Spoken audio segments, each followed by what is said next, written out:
I bring you good news. Today is May 27, 2026, and despite it being the 5th year anniversary of the Kamloops band's claim that they had discovered the remains of 215 children at the former Indian residential school there, the truth is 0 bodies have been found.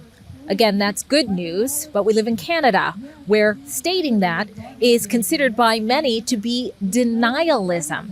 I'm Drea Humphrey with Rebel News, and today I bring you a report from the BC legislature where Dr. Francis Whittleson, who has spearheaded a mission for the pursuit of truth on this issue, is holding a peaceful discussion to let more people know what's going on and to invite dialogue from anybody who disagrees with the fact that that ban should have excavated by now, especially since they took millions of taxpayer dollars to do so.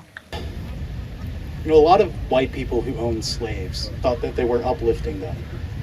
A lot of instances in history in which white people have taken and oppressed a people have to justify it. They have to absolve themselves of their white guilt, which is what all of you are doing right now.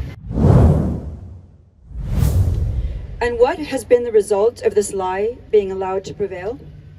People's lives have been devastated. Hundreds of millions of taxpayers' dollars has been wasted, churches burned and vandalized, and the credibility of our news media positively shattered. But the impact of this lie has also been spiritual. In personal relationships, the consequences of lying are profound. Studies have shown that people who have been in relationships where there has been lying suffer decreased self-esteem, a loss of sense of trust. I've had 10 students die on me. I've been to the funeral of 3 of them. That doesn't mean the schools I was working in did anything wrong for those kids. 2 of them died because they had muscular dystrophy. So I think we have to be careful about condemning anybody. And we all need to, right now, have this undertaking that before we start dismissing or criticizing anybody, that you need to know more. You need to be qualified before you start talking about men and women at these schools as murderers. It's really upsetting with all these people in there. They're staying quiet about this. And what I spoke about, Jay, if I could just quickly say, is there's 2 things about teachers. One of them is they're telling us we have to care about the safety of kids. It's all about banning books because of safetyism. Teachers can't do this or do that because of safetyism. And then when the Kamloops news came out, oh my gosh, they just worked so hard to spread that news with every single daycare kid, with every kindergarten kid, just had everybody horrified, indignant, crying. And so it's the obvious contradiction from really what you're seeing in school authorities from what they say and what they do.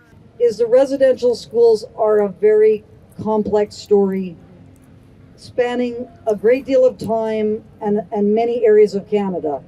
And each school at each time frame has to be analyzed in its own right. And it's a balance sheet that we haven't really been able to figure out very objectively because of the intimidation that has happened. And the intimidation is this label of residential school denialism. All right, the woman of the hour. Now, why was it important to hold this discussion on the anniversary? Well, we've been waiting 5 years to hold the Kamloops ban to account, and they've got to do the excavations. That's all there is to it. And the politicians that they gave public funds for that has to take place, and they're now stalling, saying 2027, and they got to have the consent from 120 community groups. No. They got the money, and they're supposed to do it between 2021 to 2023. There's no reason why they can't do it. It's all been developed, so now is the time to try to hold them to account. And these guys are not murdered children. Wasn't that a moment of happiness that she should have shared with the band and everybody? I mean, isn't this a fundamental point? It's not like we've got murdered victims and we don't know who they are. We don't have a crime. Isn't that a point of redemption? I mean, there's a whole litany of ramifications that this unmarked graves story has had. It's just rippled more like a tsunami. It's not like a ripple. It's like the 2000 tsunami through society. Canada did something really unique and disturbing. About a month after the Kamloops claim, the federal government did a U-turn and we joined UNDRIP, and we signed on to essentially United Nations receivership on the basis that we're like a dangerous genocidal country, something like that. The That system was genocide, they totally, said. totally. So why do you think that I'm a racist and a white supremacist? Because there are many other areas to be criticized in our government. So I think specifically focusing on Indigenous people as a demographic that has no control over how they were born, what race they were born in, is white supremacist behavior. People, yeah. So in terms of your argument, you're saying because I'm critiquing Aboriginal policy, that makes me a racist or a white supremacist? Yeah. Yep. So anyone who critiques, so don't you think that in order to build better Aboriginal policy, people should be able to discern what is not rational about it and figure out what the flaws are in the argument? I do, but I think it requires a deeper understanding than you may have. Okay. I don't know that you really can look at a situation from the outside, such as yourself. Even as an academic, like I study all sorts of different topics, but I don't pretend to know somebody's experience. So I think when it's coming to policy making, when it's coming to actual things that affect people's day-to-day lives, you really need to be careful about consulting with people that have that lived experience. And when you don't, you just come across like a racist person. So challenging lived experience is racist? Challenging lived experience is a dick move, yeah. I wouldn't say it is inherently racist, but when you're challenging the lived experience of multiple people, when you're challenging the lived, paired with documentation at the time, paired with reports from residential school doctors saying, please, these children are dying at a rate much higher than intended. When you're doing things like that, it starts to all get put together, and it looks racist, yeah. Before we get to the rest of what took place today, I want to let you know that I have security by my side. We have to do that to bring stories like this to you safely. Many times I've covered Dr. Francis Widdowson or even One BC leader Dallas Brody's events, who will also be speaking here today. And it has gotten pretty heated. So if you appreciate our boots on the grounds reports, please help us recoup some of the costs to take the ferry out here to Victoria and safely bring you this report by donating what you can at journalistdefensefund.com. The leader of the BC Conservative Party at the time, John Rustad, fired me because I criticized the orange flag and the orange shirt in a tweet. So yes, I'm one of those people who has been fired over a tweet, and by a Conservative Party, no less. But I don't take well to symbols of thought suppression. And what I mean by that is by having an orange flag flying in front of this legislature and an orange shirt framed prominently in the rotunda, the message is, yes, this is the narrative. You better accept it. It's here. You better eat it up. We're going to smother you with our symbols. Yep. And if you say something critical, you will lose your job. We will call you names, and we will try to demoralize you. But it was late September 2025, and I was watching as they raised an orange flag here at the BC legislature. And I was thinking about how every day I pass by a little child-size orange shirt that's in the rotunda of the legislature. So, you know, when tourists come in, they see that orange shirt. It's right beside the coat of arms. You know, their eye is drawn towards it. 'Cause it's like, oh, why is this orange shirt here? And I thought, this is all because of the claims of 2021. You know, that is why these things are being displayed. And that's what I mean by a kind of a cultural upheaval and cultural changes in Canada. And so I tweeted that essentially this shouldn't really be here because it's based on something that hasn't been confirmed. These orange flags, the orange shirt, it's a kind of a symbol of the 215. You'll see a lot of those Every Child Matters shirts do have a 215. Trudeau, when he was in office, National Day of Truth and Reconciliation was instituted in 2021. And so I got fired for tweeting that by John Rustad, former Conservative leader. He was kicked out as leader, you know, shortly after I was fired. I don't know if I would say kicked out as leader, but you know, there was kind of an uproar. There was an uproar. Yes. Yeah. So yeah, I'm here to just be at the place where that happened and talk to the folks who came out here. And I think if you try and incorporate reconciliation and guilt and try and place some sort of personal ownership of guilt on British Columbians. I think that's something that we shouldn't have to own, that it's the government that is responsible for dealing with First Nations. And it's something that we should be dealing with First Nations. There should be open dialogue, and we should be discussing exactly what's going on, and it shouldn't be operating behind closed doors. And I know right now this current government, they love operating behind closed doors. They love having consensus documents and NDAs. Of the reduction of the Indigenous population during the period of residential schools, it does not matter if there were 215. The number is much, much greater. It is much, much more complex than what you're making it. And by making it solely about Kamloops, you are actually then further cutting off any sort of discussion. Do you think we should have the truth about the Kamloops City Residential School as to whether there are children buried at that school? I think that the truth will come out in time, and there are a lot of other interesting and meaningful resources that people can familiarize themselves on this long-standing colonization thing. Do you know that $12.1 million was allocated in 2021 for excavations to be done at the Kamloops City Residential School? Do you know how the Indian Trust Fund works? Do I know? No, I don't pay attention to specific numbers, so yeah. I'm not a capitalist, sorry, I don't know. It's not public funding. Do you think that public funding that is allocated for a purpose should be spent for that purpose? Yes, I do. So therefore you think that excavation should have been done between 2021 and 2023? Not necessarily. I think that this is a complex process that takes time, as I already stated. But you just said that you think that public funding should be spent for what it's allocated for. Yeah. And so that's what it was allocated for between 2021 and 2023. Yes, but Francis, I'm not putting a time limit on these people's processing of this issue. Like, so they just why? keep getting more and more money as they But they put a time limit on it. They said between 2021 and 2023 they were going to do it.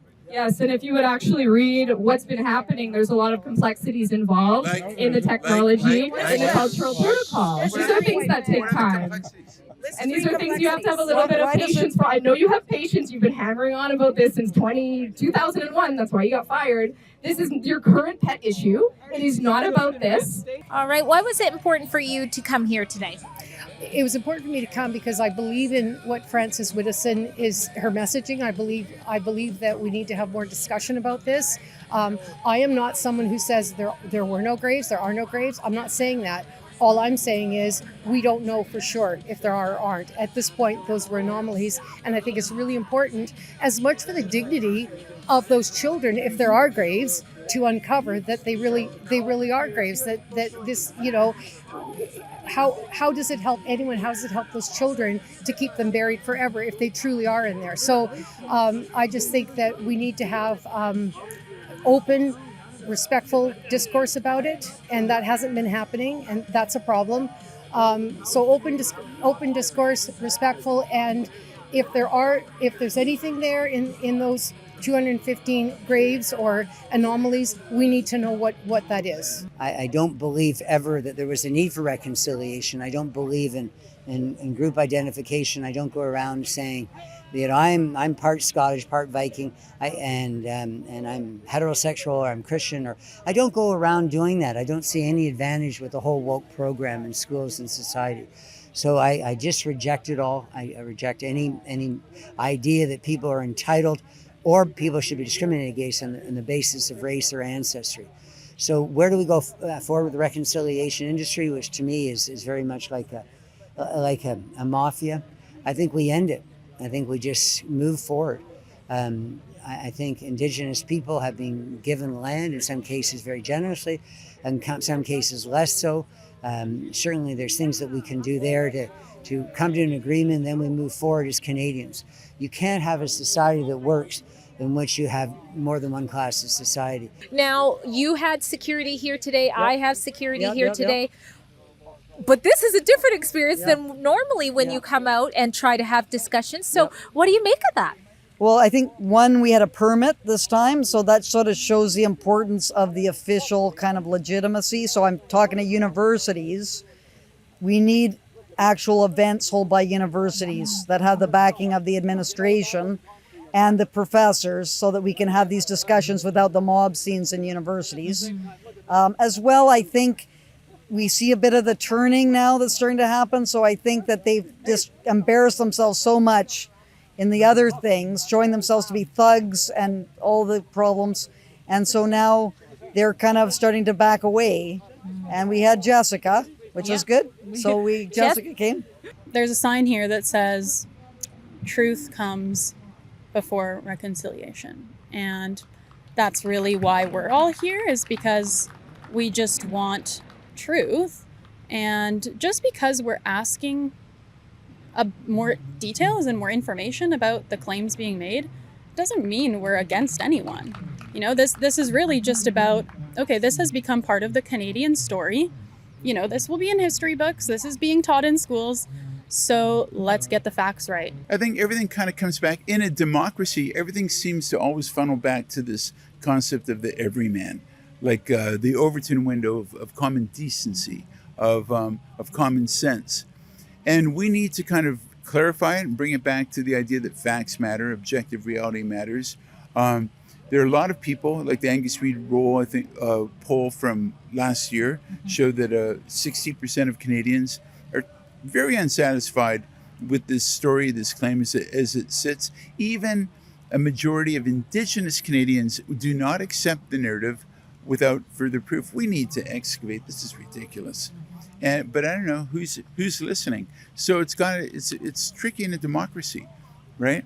Now, there was a gentleman who came up at the end, and he was very respectful when he disagreed. We'll show a little bit of that. You know, a lot of white people who owned slaves thought that they were uplifting them. You know, a lot of instances in history in which white people have taken and oppressed people have to justify it. They have to absolve themselves of their white guilt, which is what all of you are doing right now, is trying to rid yourselves of that white guilt. Is try to paternalize it. Try to put yourself in the position of a parent over a wayward child, over a savage, unkempt child. When in reality, the only thing you're doing is making them suffer needlessly. For 100 years, children suffered needlessly. They were told not to speak their own languages. They were ripped from their families. These are basic facts of how this system worked. John A. Macdonald, the fucking famous quote, "Kill the Indian, save the child," that was Indigenous policy applied to children for over 100 years. And that is all I have to say. Reconciliation should be a society where everyone's able to thrive. And that means considering all people and their interests and their needs.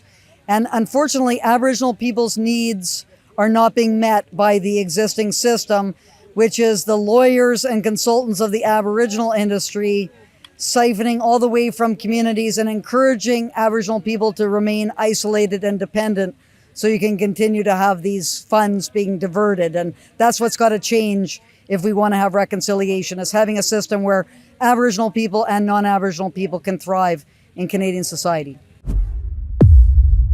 Enough is enough. We want to know what is beneath the soil, and there is nothing racist or denialist in seeking the answer to that. If you agree, consider going to our website called kamloopsdocumentary.com, sharing our documentary that exposed the truth on this issue a year after that claim was made, and chipping in whatever you can to keep us reporting on this topic.